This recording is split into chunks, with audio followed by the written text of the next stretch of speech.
Alright, here's another fan that's been waiting in the wings for a while to have a demonstration video made of it. This is, well, for most of you it should need no explanation, but it's a Casablanca Delta II. This particular one is a 1988 model. Specifically, it was made on March 8th of 1988 and is the 678th fan that came off the line that day. And I picked this up, I don't even know, it's been a long time, but I picked it up from Habitat several years ago, I think. And at the time, it had a bowl light kit on it that was quite hideous.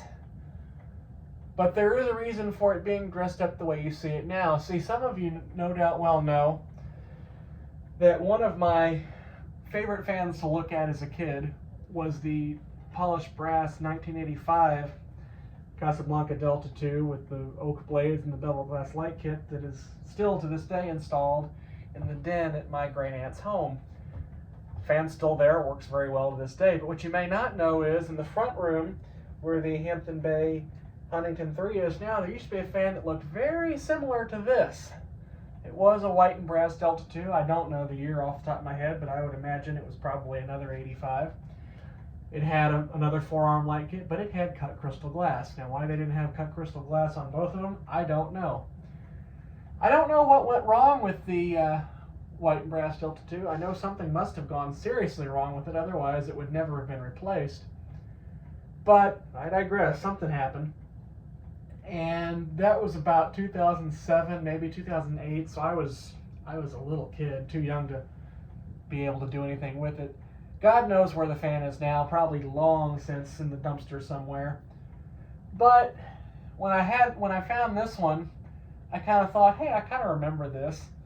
And then I recently found a picture where you can kind of see in the background of said picture, you can kind of see the fan a little bit when it was still installed in that room.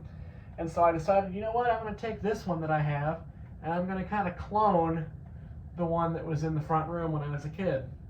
So that's what I've done here, and I actually did ask my aunt, you know, hey, you want one back? We can do that, but no, she didn't want to mess with it, so that's all right. I'll keep this one. But yeah, and I just realized something very interesting. I had to do some work on the one at my aunt's house, the polished brass one, and that included replacing the blade irons. And I just realized I stole the blade irons from this one when I did that. And the irons that are on this now are actually the ones that came off of that 85 Delta II. So it'll probably wobble quite badly, because that was part of the problem with the wobbling that fan had, was that one of the blade arms was bent pretty badly out of clock, and I can see that we have the same thing going on here, so this should be interesting. I'm going to choose to ignore this. We'll go ahead and turn it on low speed. I'm sure it'll be fine. At least for a brief test, I'm liable to get away with it. This also proves my hatred for hang true. I don't. Just give me the damn double claw with the pin through it. It's just easier. But oh well. This was no fun to install, because it turns out that when you have the fan on a test like this, you don't actually have it mounted to up flush against the ceiling, that the hang true will sit high enough once you secure it to the crossbar that the hanger ball will not go through it. So you end up having to loosen the hang true enough to get the thing to go in there, and then you have to tilt the fan to the sides while you tighten the hang true back up again. Total pain in the ass, and I'm sure that it will be no fun to take back down again. But such are the joys of hang true. That's one of the reasons why I hate it. It is slightly easier if you have a stubby flathead screwdriver, which I certainly do and used, but there's only so many things that can solve. I also wonder why the one that was at my aunt's, I wonder why it had cut crystal glass and the other one, well, had shit like this on it. I don't know. All I know for sure is that it did. I also don't know if you could even really see that in the camera, so I'm going to hope that you could. But bring it up to medium here. This one has a bit of bearing noise. It's a Samsung motor, I do believe, if my recollection is correct. I think I think the remaining 85 has a legit Emerson K55 in it, but I'm not certain of that. But this one does not.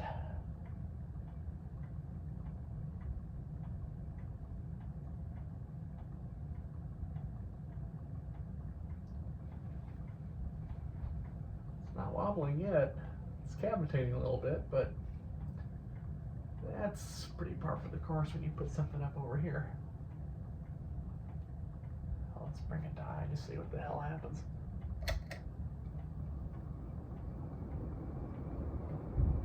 Oh yeah, there's the wobble. I'm also hearing a very curious buzzing sound. We're going to blame the Samsung motor for that. Everything's cool. It's wobbling a bit, but not as badly as I might have expected it to. I don't know that I like that buzzing noise. Although what's weird is if I step under the fan, I can't hear it. I come back by the bed a few feet away and I can sure hear it over here. I guess I'm about 5-6 feet from it right now. I don't know. Let's see how long it takes it to spin down. These bearings are not the best. Well, they're relatively quiet.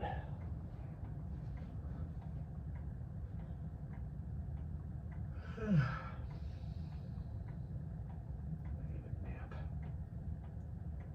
Or more accurately, just to, go to sleep in general, because it's about 11:35 in the evening, and I have to work in the morning.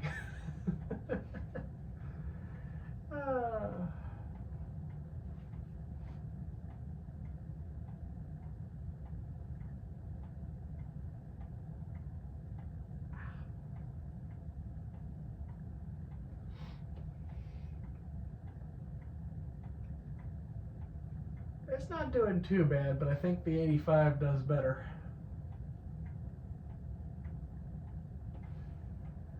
I probably shouldn't do it, but I'm going to do it anyway.